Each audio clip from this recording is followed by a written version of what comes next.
बाबा शिव को याद करें। आज का प्रश्न आया है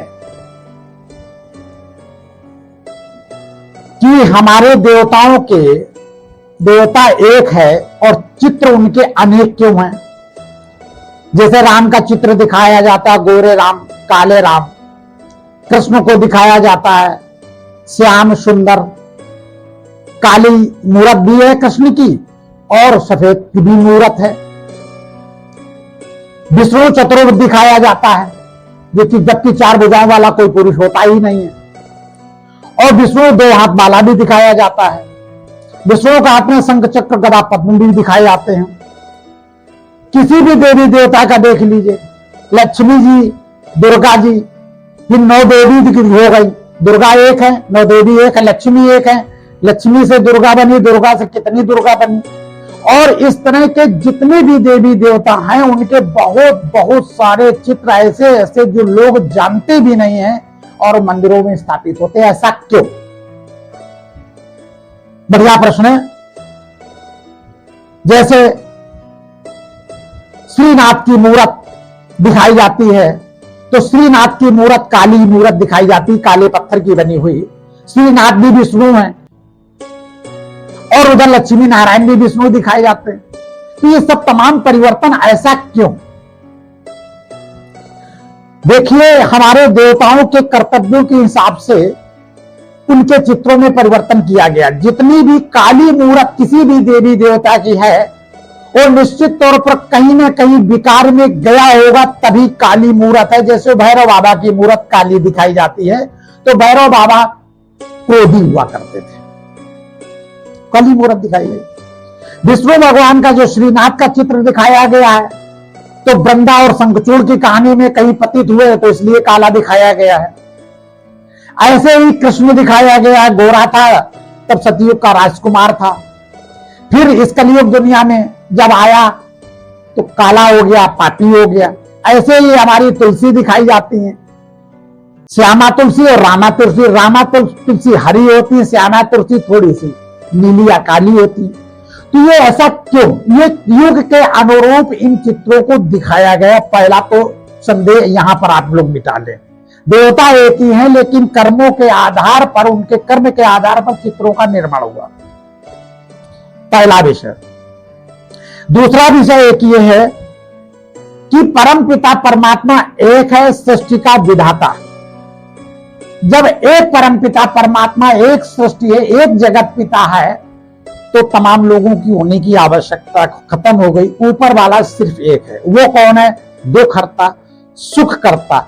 जब उससे हमारा संबंध दूर दूर का हो जाता है, बीच में भगवान और भक्त के बीच में गुरु गोसाई और मौलवी और पादरी तो सब आ जाते हैं, तो आत्मा और परमात्मा के बीच में जब दूरियां बन जाती है तो जनमानस भटक जाता है। जब भटक जाता है तब क्या करता है? जो बातें समझना चाहिए वो समझता नहीं, उसमें विवाद करता, बहस करता, अहंकार में सदैव रहता है और अपनी तकदीर में लकीर लगा देता, दुर्भाग्य बना लेता, जेलें भर देता है। एक परमपिता परमात्मा की ना बात मानने से इतना सब कुछ होता है। सच्ची बात यही है कि परमात्मा दुख हरता है और सुख करता है, लेकिन दुख क्यों बढ़ रहे हैं? क्योंकि परमात्मा को हम नहीं मानते हैं। कहा गया है मीठा बोलो, कम बोलो और सच बोलो। मीठा बोलने का मतलब क्या होता है? निर्विकारी रहना, विकार पूर्ण कोई भी बात नहीं करना। कोई भी विचार व्यवहार में गलत व्यवहार, गलत बात ना निकले, उसको कहते हैं मीठा रहना। इन सब चीजों को समझे। हमेशा अपने चित्त को निर्माण चित्र बनाइए। निर्माण चित्र होने का मतलब एक ही है, घर गृहस्थी मकान बनाने का मतलब यहां पर नहीं है। परमात्मा ने कहा निर्माण चित्र, चित्त अपने मस्तिष्क को बनाइए, यानी अपने आत्मा का सदा पावन और पवित्र बनने का निर्माण करते रहिए। अपने भाग्य को बढ़ाने का निर्माण करते रहिए, जो जन्म जन्मांतर आपके साथ रहेगा। हम भाग्य निर्माण का काम नहीं करते हैं, दुनिया का निर्माण का काम करते हैं तो अपना दुर्भाग्य समेट ले जाते हैं। तो ऐसी स्थिति में सदैव निर्माण चित्त हमें रहना है। और ये भी सदैव याद रखना है कि पवित्र सभी पवित्र को अपवित्र माथा टेकते हैं। जितने भी कुछ भी पवित्र हुए, अपवित्र लोग माथा टेकते हैं, तो क्या हम पवित्र नहीं हो सकते? इस पर सदैव विचार करें। जो भी साधु, सन्यासी, शंकराचार्य, गुरु जो भी आपके संसार मंडल में हैं, क्या हम नहीं बन सकते? हमें भेष बिना धारण किए हुए उनके गुणों का धारण कर पावन और पवित्र बनना है। भेष की आवश्यकता नहीं, भेष वो धारण करते हैं जिनको भिक्षा लेनी होती है। ज्ञान के लिए भेष की कोई आवश्यकता नहीं है। और किसी भी तमाम प्रकार के देवताओं की मूर्तियों को अलग अलग पूजा करने से मन की स्थिति बहुत एक तरफा नहीं हो पाती, मन कहीं ना कहीं भ्रमित रहता। तो एक को माने, रामचंद्र जी को माना, एक मानते, हनुमान जी को माना, एक माने। तमाम तरह की कंफ्यूजन में आप लोग ना पड़े। और ऊंच से ऊंच परमपिता परमात्मा पतित पावन है, इसमें तो आपको कोई संशय नहीं होना चाहिए। परमात्मा के आप बच्चे हो, इसमें भी कोई संशय नहीं होना चाहिए। और इस संसार में आदमी कैसे पाप में चला जाता है, जैसे पानी में जाता है उसका पैर फिसल जाता है, वो खड्डे में जाकर उसकी हत्या हो जाती है, डूब जाता है, मर जाता है।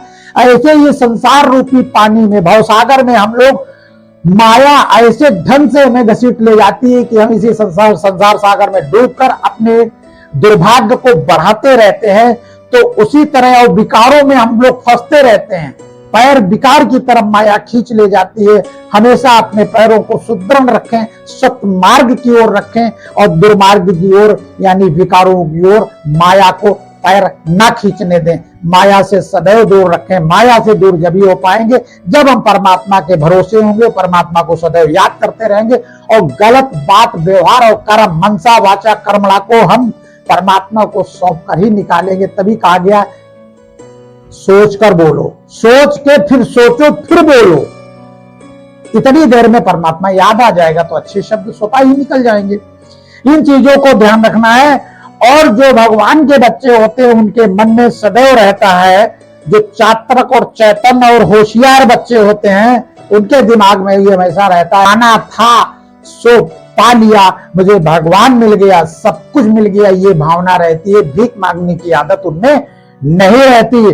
और दूसरी तरह, पहले तरह बच्चे चातक और होशियार होते, वो संतुष्ट होते हैं कि परमात्मा मेरा बाप है, जगत पिता, सारे संसार को दे रहा, हमें भी देगा, सब कुछ ठीक करेगा। ऐसे बच्चों को जो विश्वास हो जाता है तो उनके मन में रहता है, पाना था सो पा लिया, परमात्मा को जो कुछ देना था मुझे दे दिया, जो देगा वो देगा, हमें कोई भी परेशान होने की जरूरत नहीं। वो संतुष्ट और तृप्त हो जाते हैं। वो चातक और होशियार बच्चे होते हैं। दूसरे बच्चे कौन से होते हैं? परमात्मा के पा रहा हूं, मिल रहा है, हो रहा है, हो जाएगा, इस तरह की भावना रखने वाले परमात्मा के दूसरी क्वालिटी के बच्चे होते हैं। तीसरी क्वालिटी के बच्चे परमात्मा के कौन होते हैं? सहयोग की जरूरत है, भगवान चाहेगा तो कर देगा, अब भगवान के सहारे है, अब देखो भगवान कब करता है, देखो भगवान कितना करता है। भगवान के तीसरे बच्चे। और चौथे बच्चे हैं वो भगवान के बारे में सोचते ही नहीं। उनको भगवान ने कहा ये सौतेले बच्चे जो हमें याद ही नहीं करते। तो भगवान के पहले बच्चे बनना है, पाना था सो पा लिया, संतुष्ट और तृप्त होना है। बाबा शिव को याद रखें और परम पिता परमात्मा को साथ रखें, तृप्त और संतुष्ट सदैव बने रहे। बाबा शिव को याद करें और सदा आनंदित रहे। बाबा शिव।